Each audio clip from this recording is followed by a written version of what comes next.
Well, what I'm going to talk about is the conversation I had earlier on in the day with someone I was speaking to, and speaking about drugs and addiction and how people, become addicted, and at the same time how people perceive them. And sometimes that's where people fail to see the realities of the true side of drugs and addiction. And I spoke to this person, and we were talking about, drugs being bad. Yeah, they are bad.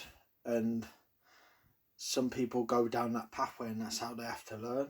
And sometimes you'll take drugs and you'll have a good time. And then after so long, you become a little bit dependent on these drugs because of the way you feel. It affects your emotions, and this is how you become mentally ill, through taking drugs. And so when you become dependent, you want a little bit more. And when you want a little bit more, you need a little bit more. And then before you know it, that dependency turns into addiction. And so if anybody smokes cigarettes, ask yourself this: have you ever tried to quit? How does it feel? How do you feel after 20 minutes? How do you feel after 1 day, 2 days? Just ask yourself these questions and how you feel. And this is a lot for people who suffer with, taking hard stuff. LSD, ecstasy, cocaine, crack cocaine. And the harsh realities to it: what goes up must come down. So you'll be with your friends having a good time, and you'll be oblivious to the downside of things until you hit rock bottom and you experience the fact that addiction is real. And so you're taking all these uppers and you're having a right good time, and you're having a good time, and you're at all these parties or wherever you're going, and you're having a good time. And don't get me wrong, it is a good time because it makes you feel good. It gives you an escape.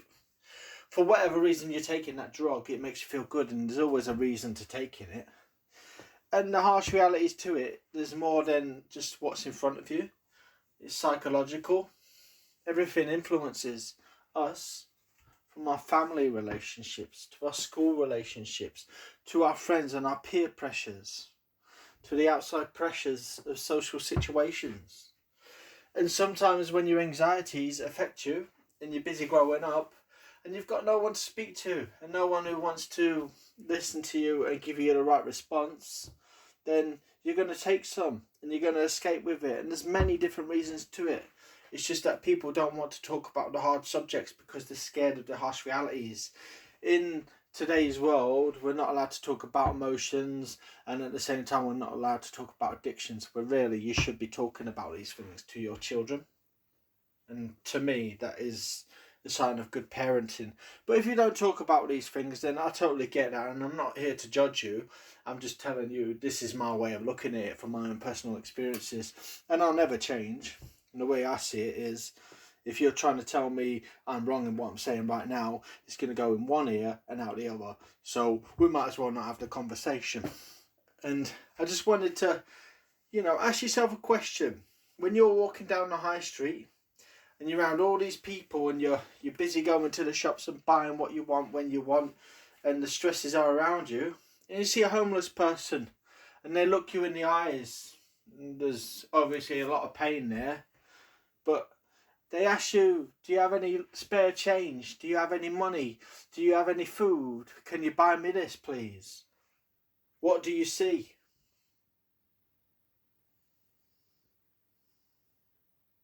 Have a think. What do you see?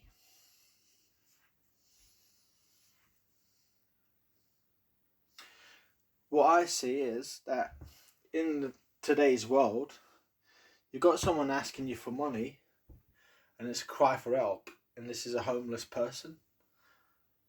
They've probably had a really crap life, and you don't see that because of the way people pass on their common perceptions and their ideas to you, and these schemers that hang around in your head from what your parents have said, or family members, or people you've grown up with have said, and it manifests in your thinking. And we all have this, and we're all guilty of it. It's just that when you become self-aware of the situation, you start to realise that, you know, there's a lot more to this person sitting down on the floor in a sleeping bag asking you for a little bit of money or loose change or some food. And what I'm saying is, just don't judge a book by its cover. And what I mean by that is, when you see someone asking you for money, don't just assume that this person deserves to be there, because they probably don't. And you don't know nothing about their story, their lifestyle, and what's got them there. And if you've never been addicted to drugs or experienced hardship, then getting to know the situation may help you a little bit in how you perceive things, and it might make you a better person for who you are. But at the same time, no one's going to hide behind any rubbish. We can see what's right and wrong, and we can smell rubbish and, you know, something that's intentionally good from a mile away.